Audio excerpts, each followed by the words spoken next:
22279-989FH. Calling People v. Jennifer Crumbley. Case number 22279-990FH. Good morning, Your Honor. Karen McDonald appearing on behalf of the people of the state of Michigan. Thank you. Mark Keith on behalf of the people. Good morning. And good morning, Your Honor. I'm Shannon Smith. To keep it easier for the court, I'm going to continue to represent Jennifer Crumbley. Good morning, Your Honor. Marielle Lehman on behalf of James Crumbley. Well, I hope you're feeling better. I am, thank you. I'm down a gallbladder, but doing much better. Glad to hear that. Well, you can all be seated. There's an agreed upon joint representation waiver form, correct? That's correct. That's correct, Your Honor. And are your clients prepared to sign this form? They are, Your Honor. They are, Your Honor. Okay. So I'm going to ask each. You can stand if you'd like, or sit. Could you both raise your right hand? Could you raise your right hand, Mr. Conley? Do you swear or affirm the testimony you're about to give is the true self you got? Yes. Yes, Your Honor. All right. You can put your hand down. You know what, Your Honor, we had asked Ms. Burgess if there was a earpiece Mr. Crumbley could use. He's hard of hearing. Oh. I know that an order was placed to the county. He has just I was not aware of this at all. Okay, I emailed your chambers. Is it possible if we just check and see if it's available? Yeah, it's a court administration issue. This is the first I've heard of that. Mr. Crumbley is indicating he can hear you. He's saying it's okay for today. Okay, well, I'm glad you made me aware of that. Okay. I think they might be writing it down. It's at the court administration. But this is the first time I was made aware. Can you let me know if you can't hear me? It's important to hear everything I say. Yes, Your Honor. Thank you. Okay. All right, so you can both put your hand down. Could you tell me your name? Jennifer Crumbley. And your name. James Crumbley, And how old are you? 44. 45. Can you read, write, and understand the English language? Yes. Yes. Could you hear and understand? Can you hear and understand me? Yes. Yes. Could you hear and understand your attorney? Yes. Yes. And are you satisfied with the advice of your attorney? Yes. Yes. And you understand that you are charged with 4 counts of involuntary manslaughter. Do you each understand that? Yes. Yes. Do you understand you have a right to have your own attorney, and conflict-free representation? Do you understand that? Yes, Your Honor. Yes, Your Honor. Do you understand that there are various risks related to joint representation, and that they can include the following? Joint representation can compel a lawyer to refrain from taking certain courses of action during trial, before trial, and even after trial and sentencing. Do you understand that? Yes, Your Honor. Yes, Your Honor. Joint representation can affect advice regarding the decision to plea negotiations themselves, and decisions during jury selection. Because a lawyer will have the duty of loyalty to both clients, the lawyer may not be able to suggest or take courses of action that would benefit one client but hurt the other. The duty of loyalty could prevent counsel from pointing out the differences between the client's culpability in potential plea negotiations or at sentencing. In making comparisons between the two clients, it could put one client at a disadvantage. Do you understand that, Mrs. Crumbley? Yes, Your Honor. Do you understand that, Mr. Yes, Crumbley? Your Honor. The duty of loyalty to both clients can affect counsel's decisions regarding matters of trial strategy. For example, it could limit the presentation of evidence, the examination of witnesses, or even decisions to call certain witnesses in an effort to protect the other client. As such, in the examination of witnesses, counsel may not be able to ask a question that would help one client but hurt the other. The duty of loyalty to both clients could also prevent counsel from pointing out the differences between the evidence against them or from objecting to the admission of certain evidence as to one client. That is, arguing that certain evidence does not apply to one client can highlight its impact as to the other client. Being duty-bound to protect the interests of the other client can prevent counsel from being able to present a defense that implicates the other client. Do you understand that, Ms. Crumbley? Yes, Your Honor. Do you understand Yes, that, Your Mr. Honor. Crumbley? There may be situations where counsel cannot effectively assist one client due to the necessity to protect the other. For example, if your co-defendant chooses to testify, your attorney may not be able to cross-examine them on any testimony that may implicate you or challenge your co-defendant's credibility. Do you understand that, Ms. Crumbley? Yes, Your Honor. Do you understand that, Mr. Crumbley? Yes, Your Honor. A lawyer has a duty to preserve their client's confidences and secrets, and either that duty may become compromised in the situation of joint representation, or counsel may not be able to share certain facts with one of the clients. Do you understand that, Ms. Crumbley? Yes, Your Honor. Do you understand that, Mr. Yes, Crumbley? Your Honor. Have you had the opportunity to consult with your retained counsel as it relates to the issue of joint representation? Ms. Yes, Your Crumbley? Honor. Yes. Have you been given the opportunity to consult with independent appointed counsel regarding joint representation and the potential for conflicts of interest? Yes, Your Honor. Yes, Your Honor. Have you been given the opportunity for such consultation on understanding the risks? Do you wish to proceed with joint representation? Yes, Your Honor. Yes, Your Honor. Do you understand that your attorney will not be able to act as a witness? Yes, Your Honor. Yes, Your Honor. Do you understand that by entering this waiver, you will not be able to raise these issues in an appeal should you be convicted? Yes, Your Honor. Yes, Your Honor. I'm going to ask that the defendants sign this form. May I approach to grab it? Sure, I have many. Your Honor, is it possible to uncuff their hands so they can sign? By the way, I would have done that right at the beginning of the hearing, so could you uncuff so they can participate? Thank you, Your Honor, very much. Are you right-handed or left-handed? Right.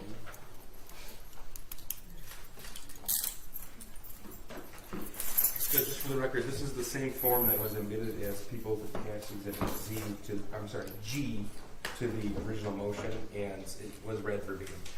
Yeah, it was supplied to me, and my understanding is that both defense counsels and the prosecutor agreed to this form. That's correct, Judge. Thank you. All right, thank you.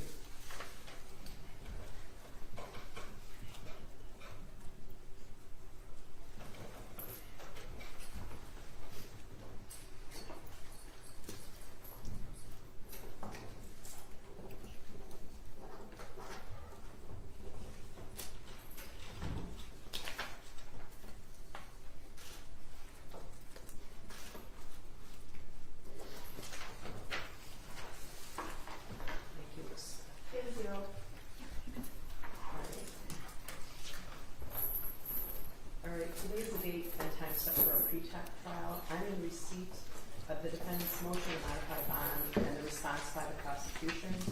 I've thoroughly reviewed both motions. I've reviewed the transcript of the bond hearing at the district court and the transcript of the preliminary examination of the district court. I'm ruling on the motion pursuant to Michigan Court Rule 2.119E3. Pursuant to Michigan Court Rule 6.106H1, this court does not find an abuse of discretion by the district court judge. However, pursuant to Michigan Court Rule 6.106H2B, this court has jurisdiction and may make a de novo determination and modify a prior release decision. We look to Michigan Court Rule 6.106F, which dictates the relevant information that this court is to consider when determining pretrial release. First, defendant's criminal records. Based on the report of pretrial services, Mr. Crumbley has older convictions for traffic offenses, including drunk driving and some old misdemeanor convictions for bad checks. Similarly, Jennifer Crumbley has older convictions for traffic offenses, including drunk driving and a misdemeanor conviction for a bad check. Next, history of substance abuse or addiction. Although both defendants have a drunk driving conviction, those convictions are at least 17 years old. The court has not been receipt of any documented history of substance abuse or addiction.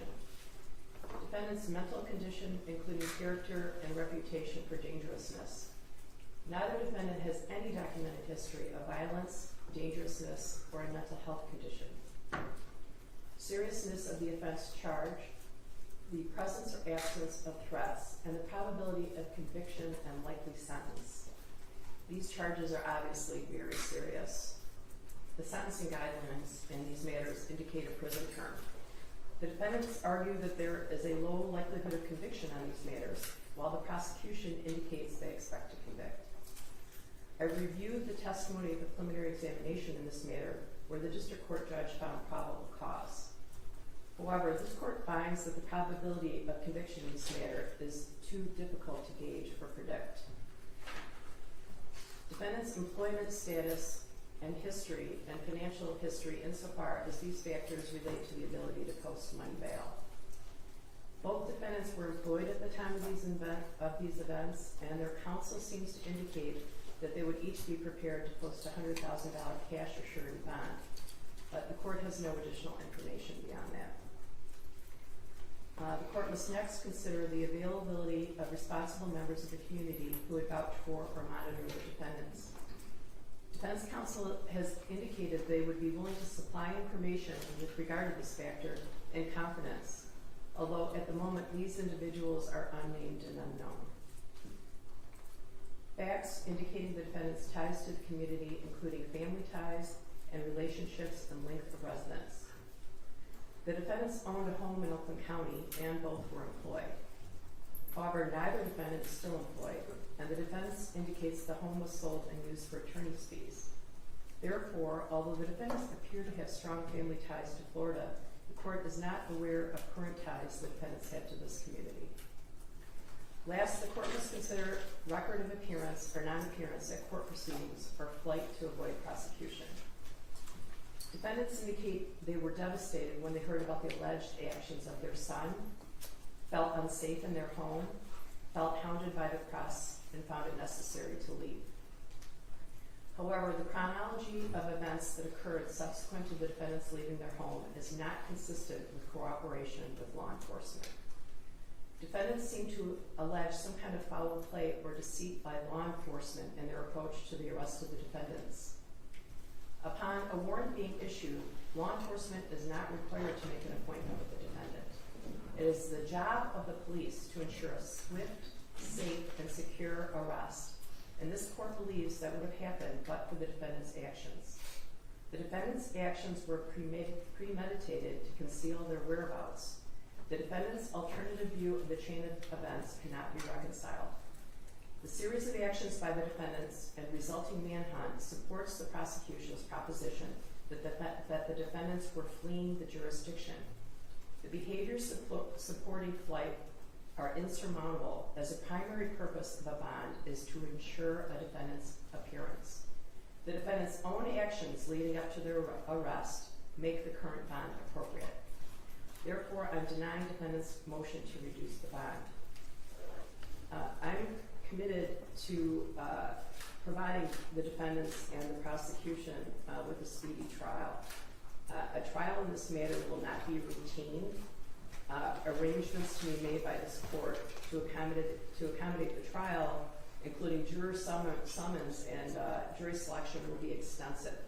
So I want to know what motions to anticipate, as well as when you will be trial ready. I will propose trial date. So. Okay, Your Honor, the defense anticipates filing approximately 10 motions at this time. I spoke with Ms. McDonald this morning to see if we can set up a time, either by phone or to do an in-person meeting, to see if we can get some stipulations versus filing the motions. Appreciate that. We will be ready to start filing motions later this week and certainly next week. Okay.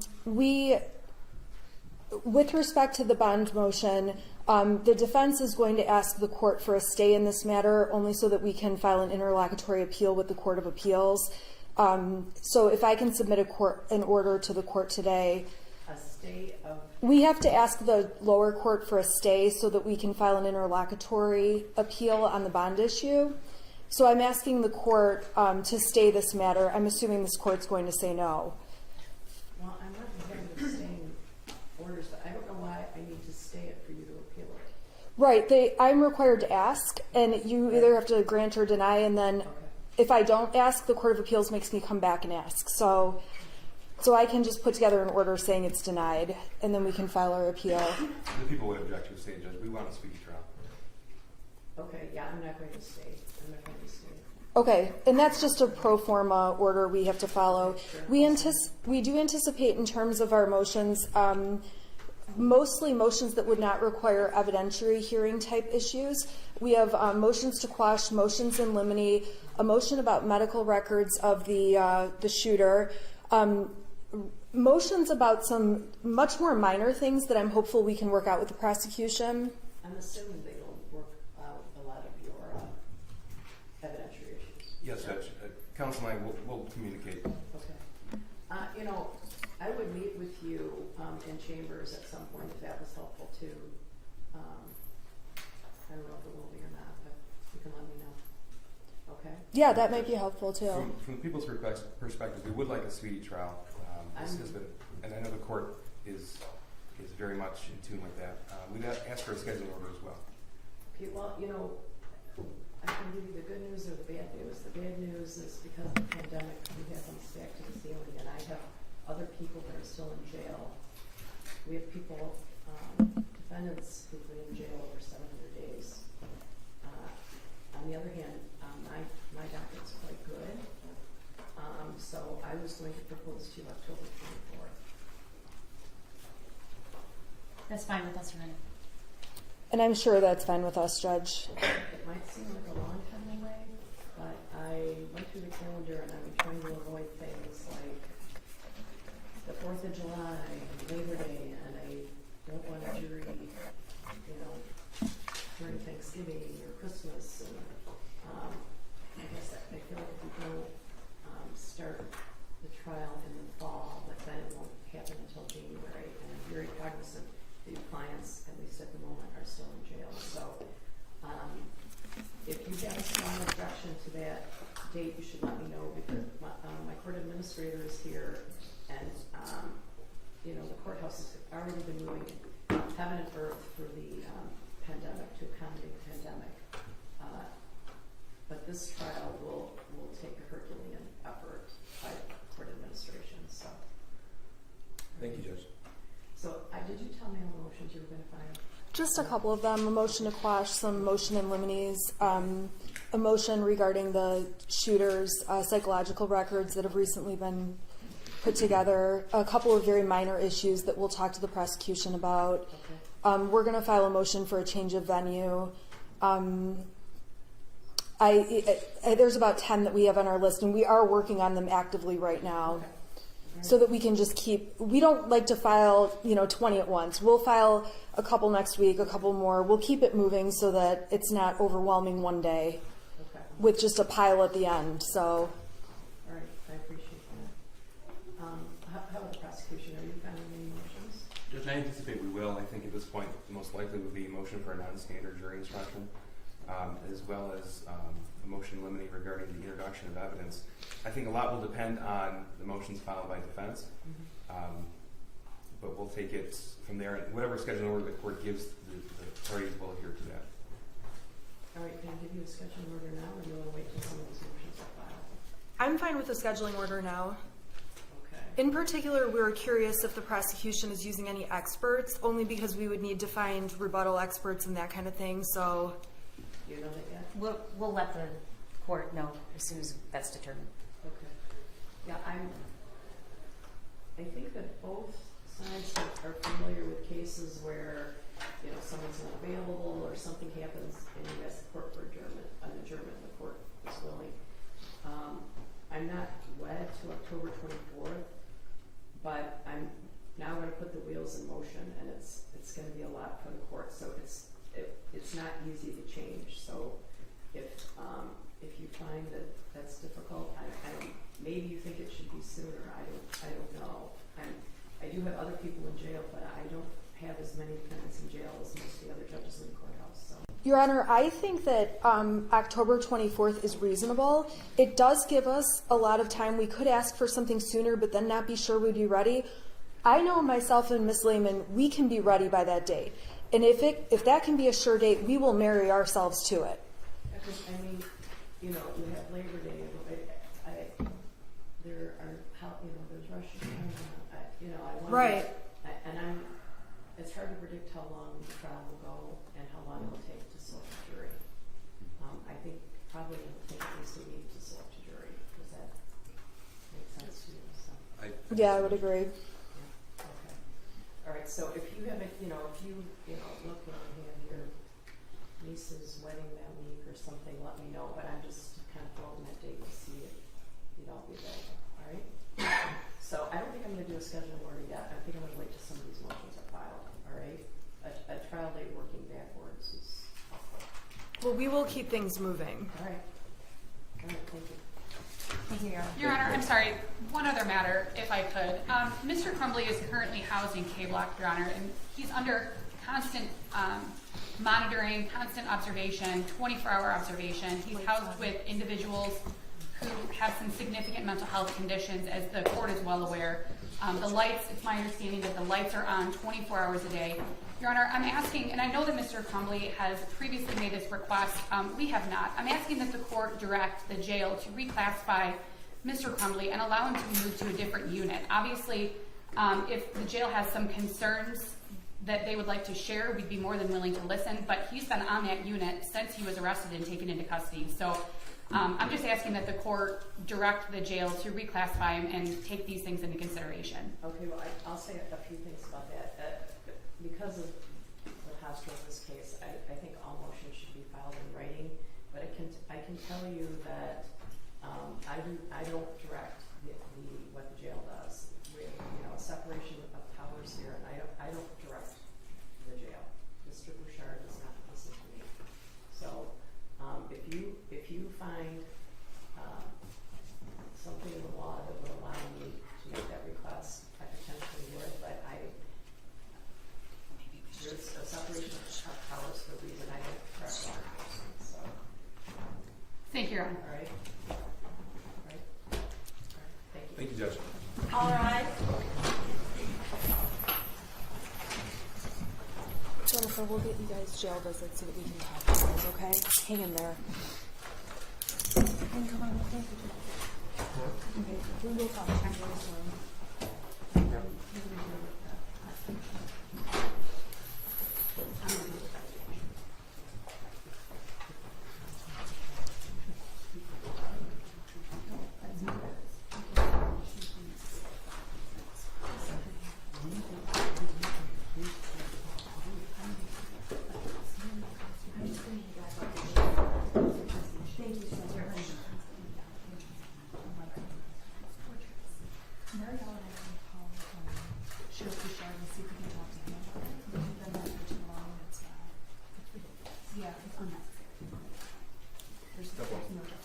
Okay, James, we'll talk to you later, okay?